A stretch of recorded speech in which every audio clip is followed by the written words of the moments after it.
Hi, everybody, and welcome to PD in Your PJs. I am so excited to be here with you tonight. We have an awesome panel ready to share some really great new innovative ideas with you. So I can't wait to get going so that you can hear all the great ideas they have for you. You should hear me talking now, and I do want to assure you that we are recording this session, and you will get that in an email shortly after we conclude tonight. Also, we'll share the slides, so you can go back on your own time and click on the links or check out the images and videos. Those will also come to you in an email. We'll try to take a few questions at the end as well, so if you have something on your mind that's really specific to this topic, you can type it in the question box, and we'll try to let one of our panelists answer it at the end. Quick introduction, my name's Julie. I was a high school teacher for 18 years, and I'm on the teacher community team at Seesaw now. You can find me on Twitter at EdTechJulieJ, and of course we're all on Seesaw at Seesaw on Twitter. We also have grade level specific Facebook groups, so you can look for us there as well. This webinar tonight is not about getting started with Seesaw or how to create a Seesaw class or how to invite family members. So I want to just make sure you know where to find that information if you need it.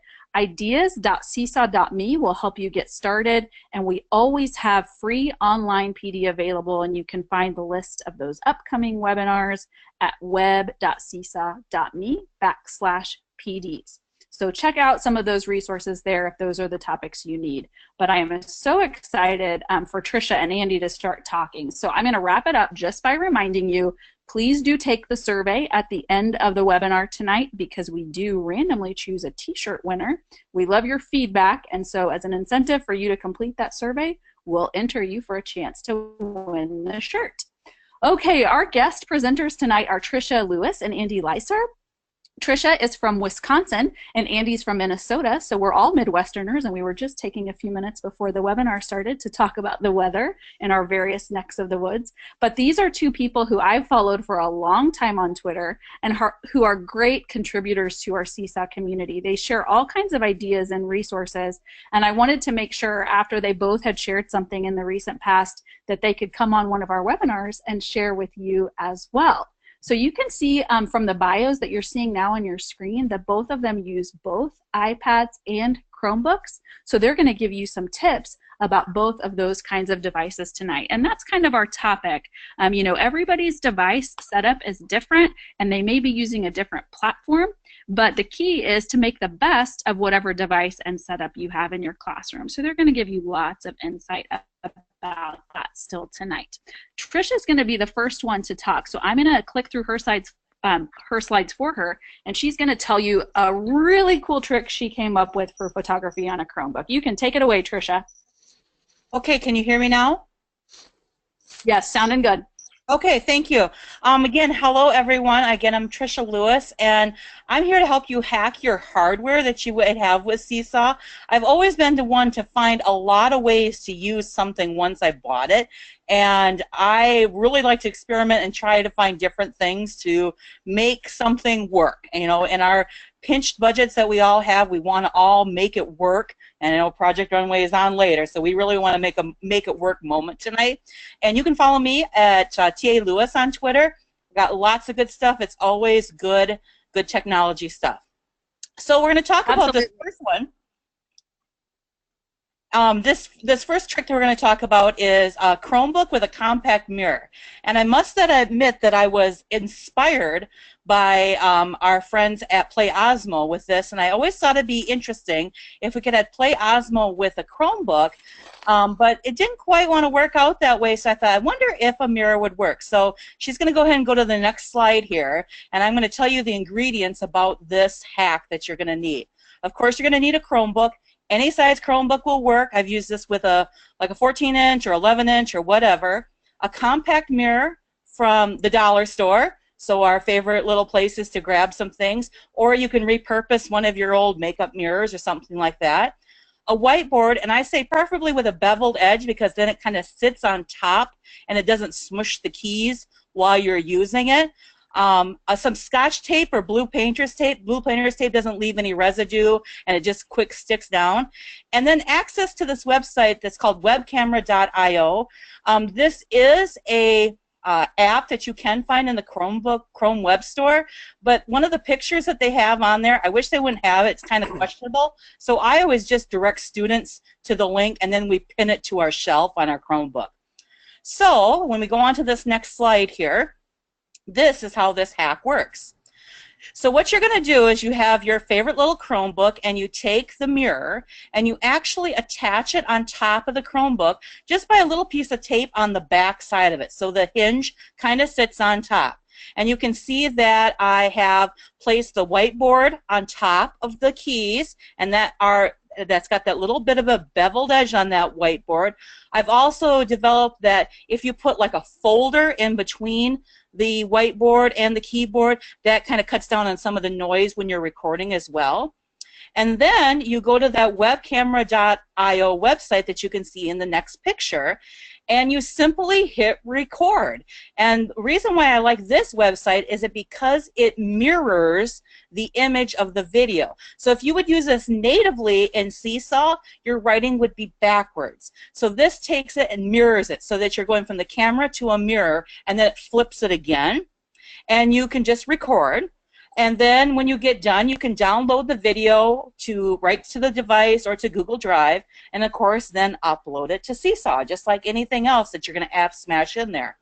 On the last panel of pictures, you notice that there are some settings in there.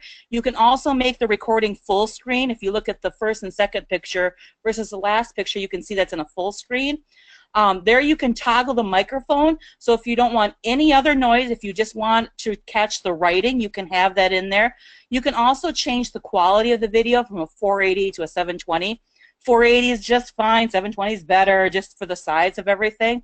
And I do have a couple examples. You're going to be able to get a view-only link of this slide deck at the end of this.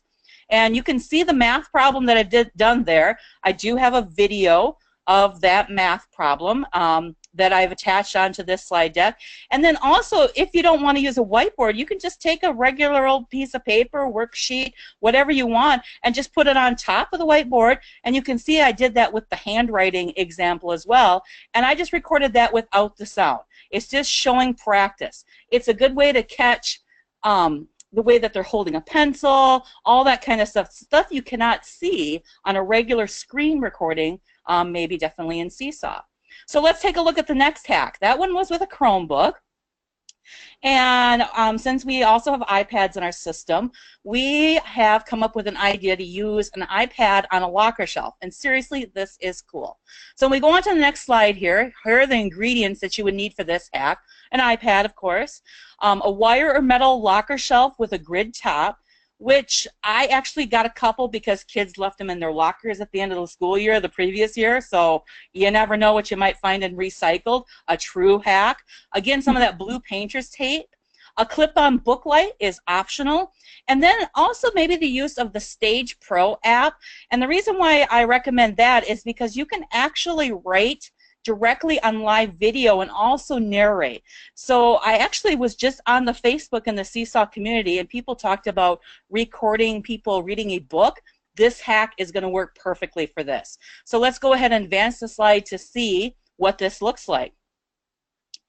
When you see this, you can see that the locker shelf is sitting there, and the iPad sits on top, and you simply find a spot in the grid for the camera to show down through to the table. And then you simply put whatever you're going to write on or do. Now, remember, this doesn't necessarily have to be writing. This could be a science experiment. This could be using manipulatives. This could be anything that you can have it so it's just holding the camera for you. The legs, there you might want to put that blue painter's tape down again. It's pretty sturdy, but, you know, with some of our littlest learners, you know, you want to might secure it a little bit. And again, the student can demonstrate or write or whatever they want to do in the area below the camera. And if you were using the Stage app, you could actually write on top of the iPad with live video. So you could write on the screen instead of writing on the paper below. So that's kind of cool how the Stage app works. And of course, if you use Stage on an iPad, saves to the camera roll, and of course, whatever saves to the camera roll, you can upload to Seesaw. You can see in my picture there that there's a little clip-on book light.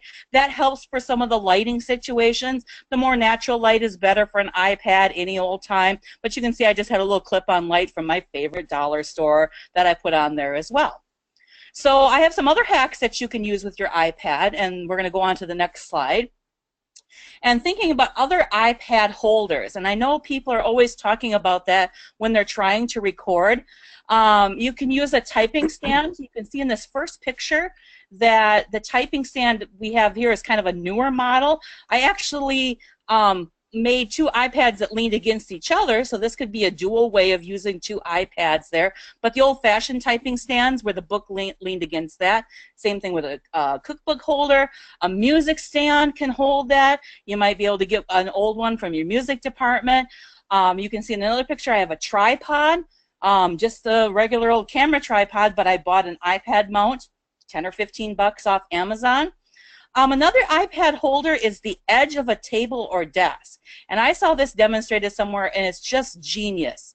You put the iPad on the edge of the table or desk, just close enough to the edge that the camera will see over to the floor.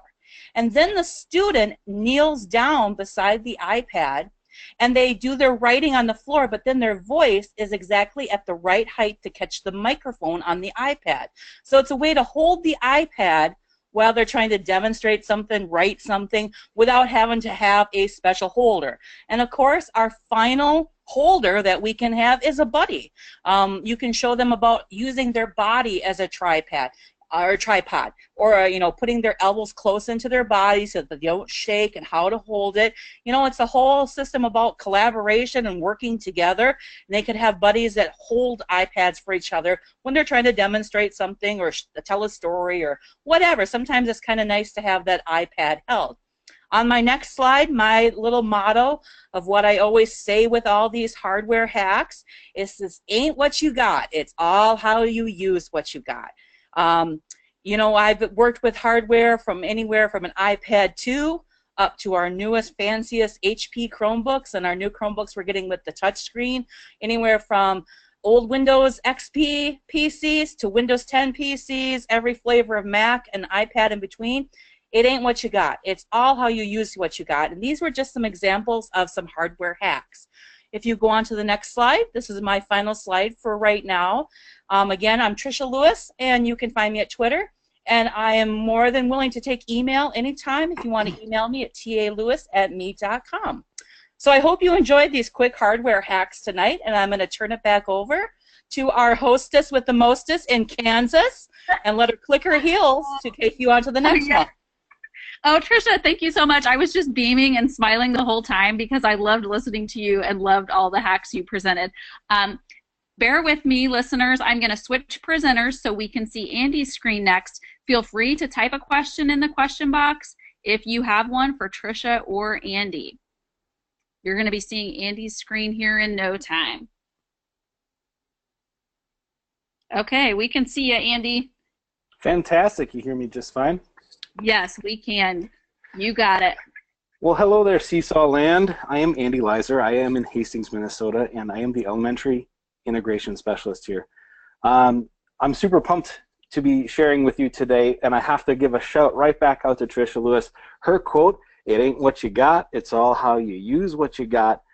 She shared her slides with me earlier, and that really stuck with me, particularly with what I'm going to show you today, which is all about how we can record audio in a classroom environment, and particularly in the classroom environment without any recording booths or fancy microphones or those headsets. We're going to talk about how to use your device to make quality recordings without anything else. So we're going to feature iPad. That's what most of our elementary kids use for Seesaw creation and sharing. But this works on all devices, and I even tested it with a Chromebook today. So here are your big three. If you're a screenshot type person, take a screenshot of this. If you're taking notes, these are the things that you need to know for solid audio recordings. First thing is you got to know where your microphone is and where it isn't. And I'll demo that for you in a little bit. But most importantly, proximity to that microphone and the right volume is a game changer when you are making a recording in a classroom where a lot else is going on. Maybe everybody's making a recording, or maybe it's small groups, but knowing how to do this and use the fabulous mics built into your devices really does make a difference, and I can't wait to share that with you. So the first thing you need to do is you got to look for the microphones. You have to know where they are. So if you're rocking an iPad versions 2 through 4, at the top of your device there's this little tiny oblong hole, and that's your mic. It also happens to be right where a lot of kids' hands go and cases cover. So knowing that that's where it is on these devices is important. Right there. If you are in the mini department like we are here, if you have an iPad Air or one of the new iPads, there are dual mics right at the top, both on the top edge and at the top kind of on the back facing where the camera would be going. Both very, very capable if they're not covered. And if you're fortunate to be, and this is the device I use and I really like, and I love the position of these microphones. We have a microphone right next to the camera on this iPad, and then right next to the camera on the side, which is facing up when you're recording horizontally. So if you're rocking an iPad Air 2, there they are. Easy peasy, just don't cover them. And on your Chromebook, we have Dell Chromebooks, and I think you can see my mouse. Obviously, here's the camera. This is the light telling you that your webcam's on, but this is a microphone. That's a microphone. And the same proximity and volume control works on a Chromebook. I tested it out today. Same deal. So I really got carried away with the arrows. I thought it was kind of fun.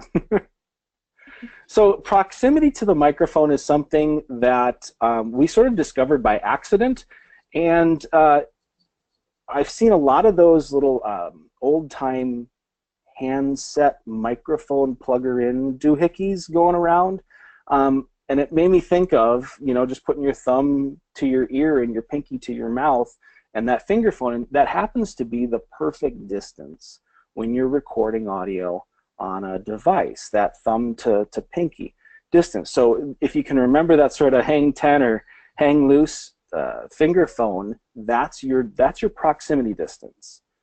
And then the right volume. So right now I have headphones on and a microphone on those. But when you record with proximity in a noisy environment and you use a quiet conversation level in the way you speak, the cool part about this is if everyone's doing this, and it's a skill that needs to be taught and practiced, but if everyone's doing this, there's a healthy buzz happening in the back of the classroom, but the person who's doing the speaking and doing the recording, they come out crystal clear. And I don't know, I'm a sucker for really good audio recordings, but I also love the authenticity of a classroom recording where you can actually hear what's going on in the background. So I'm going to try to hop out of here and give you a little, hey, how's it going? I'm Andy. I'm assuming you can see me. Here's my iPad, and this is that proximity thing. This is that phone I was talking about. And so when I'm in Seesaw, and I've got queued up here a book snap we were doing, text-to-text connections between two, like three little pigs and the three wolves and the big bad pig, text-to-text comparisons. And if I was doing a recording on here, what I want you to know right off the bat, here at the bottom of the iPad, right there, these are speakers. And this right here is your power port. Okay, those are not microphones, even though like on your phone it would seem like they are. Those are speakers, there's no sound. In fact, that's the furthest point away from your microphone. So if you're having your kids talking to this end, they're about as far away from those microphones there, oops, sorry, wrong side, as they can be. So you can see one of those little dots right there next to that camera, and then on the side, on this model, you can see another one maybe, right there. Anyway, knowing where they are is super key. So we have that proximity, okay, we're right about there, and you don't have to keep your, you know, your hand there the whole time, but knowing that when you're that close and you begin to record, it's going to turn out great. Now, my kids are upstairs. I have a 7 and a 3-year-old, and they were making some noise a little bit earlier. I thought, hey, I wonder if it'll pick up. So what I would do, and what we have our kids practice, and I did this today with some second graders at Pinecrest Elementary in Mrs. Black's second grade classroom. And what we practiced today, excuse me, was exactly that proximity. And if you find me on Instagram, you'll see a picture of this, a bunch of kids doing this and getting ready to record. So my microphones are here. Here's my proximity. I'm going to speak with a quiet, conversational voice, and I can still see my screen. I'm just holding it with one hand. The kids, we have minis, and we have iPad Airs. And they're able to figure this out. Sometimes they just prop it out there. They make it work as long as they know where that microphone is. So you hit the record, you get your countdown, and using the ultra mysterious, super top secret hidden arrow of wonder, the pointer, you begin to share. So the connection between these two texts is that they're using bricks in both. There's an agreement that is made to get the bricks, and then they build a house of bricks for protection. So that proximity, and let's go through the check process here, and I'll share it with you. Obviously, this isn't a noisy classroom, but I will tweet out at precisely 8:05. If you catch up with me on Twitter, I will tweet out a really short video that kind of outlines all of this, and there are some student examples in there. You will hear what the classroom sounds. A fourth grade classroom doing book snap reflections. There's a fourth grade classroom. They're all recording. You'll see the kids doing that. And then I'll share one of the examples from that class, and you can see how it turns out. It turns out really, really nicely. But again, know where your mic is, get that proximity, and speak with just a normal conversational voice. Not a huge projecting voice, just a normal conversational voice, and all will turn out really, really well. Let's see how this turned out here. You can hear that. And using the ultra mysterious, super top secret hidden arrow of wonder, the pointer, you begin to share. So the connection between these two texts. So for me, I love good tools. I really think the fancy recording boxes that you see all over Pinterest, I think those are handy. I think those handsets are really nice. We don't have a whole lot of money to spend, and I don't want to encourage people to spend their own money if there's a way that we can do things for free. If we can just be smart and kind of use the whoa, sorry about that, the quality of the microphone and some proximity, just some tips to record better. So let's see here, hop back in. A couple last little bits from me. Just a reminder that it ain't what you got, Tricia. It's all about how you use what you got. I hope this resonates with you as it did with me today. And again, I hope you'll connect with me on Twitter. You can find me on Instagram there too. It's been an honor to join you. Again, look for that tweet with that video coming out here at 8:05 and share it around. I think it's a helpful tip. And again, it's free. It doesn't cost you anything. So, Julie, I think I'll toss it back to you. Do we have any questions coming through? We actually do. If you guys don't mind staying on for a few more minutes, I do have a few questions coming in, and listeners, feel free to type a few more there in the question box. We'll be able to get a few before we run out of time. Tricia, this one's coming to you from Laura Beth. She's talking about the compact mirror trick, and she's wanting to know if the compact mirror trick corrects the image from top to bottom or left to right. Can you hear me now? Yes. Okay, so yes, when you use that site called webcamera.io, it does. If you just try using the regular recording tools inside of Seesaw, right now it does not correct that, and there's no way to flip your camera image in Seesaw, but this webcamera.io has that mirroring built in. So when I recorded that, I can see myself writing in the right direction, and when the video plays, it looks exactly in the right direction. So that's why I opted for that website versus using the tools natively inside of Seesaw. Okay, that's a good answer. That makes total sense. I have a couple more here. One of these is for you, Andy. It's from Jill. She's wanting to know about cases on iPads. What do you have when they're recording? Do you have a case on there? We have a whole bunch of different cases. Some of the best cases, the ones that are recommended for your iPads, make it really obvious where those microphones are. none of the cases, I mean, if you're buying the correct case, none of the cases are going to cover those microphones. What often happens, though, is since those microphones tend to be kind of right where you would want to grip an iPad, that's where that sort of being conscious of where and knowing where those microphones are comes into place, that you're not accidentally covering them with your hand. But yeah, no, all of our devices, I don't, because I'm strange and I have, knock on wood, never dropped my devices, but all of our student devices, all our teacher devices have cases on them, and it hasn't proven to be any bit of a detriment to any recording. That's such a good point, though, that the cases don't prevent the recording. You just sort of have to know where the microphones are and then not cover them with your fingers. That's such a good point. I wonder, do you have a lesson where you teach that to kids, or is that in your clips video? I can't remember. Like, how do you present that information to students when you talk about where the microphones are? That's something, when I work with our students, pretty much every single time we do a little reminder. We always pull up our, our finger phones, and we get that distance, because I want them to be aware that, pretty soon they don't need to put their hands up to their mouth anymore to get that distance. They get a feel that they need to be a little more close than they think is normal, and to speak a certain way. It's an ongoing process, and it's always a good reminder. And actually, it's a fantastic reminder for the adults too, because I'm not always there when they're working on Seesaw. I'm all over the place, and so when they see it, it's a reminder for them. They can remind their students. And you know what? The beauty of Seesaw is that it's not about perfection. It's about the process.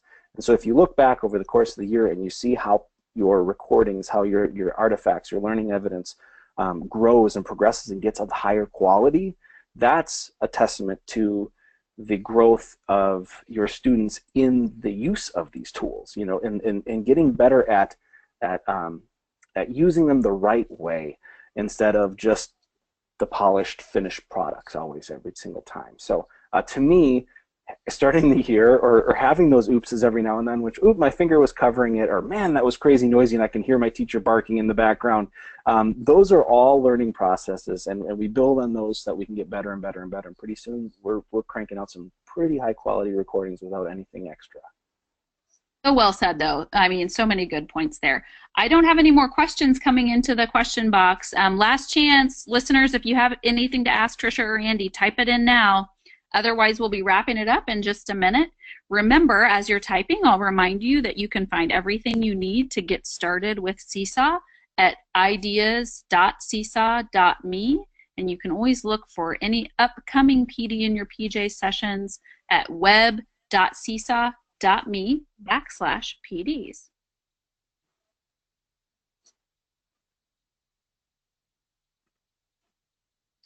All right, Tricia and Andy, I think we're wrapping up tonight, so I'm going to make sure all these slides go out in the email in the next few hours so everybody gets all the resources they need. Thanks so much for joining us, everybody. What a great webinar. I learned so much, and I appreciate Tricia and Andy's time so much tonight.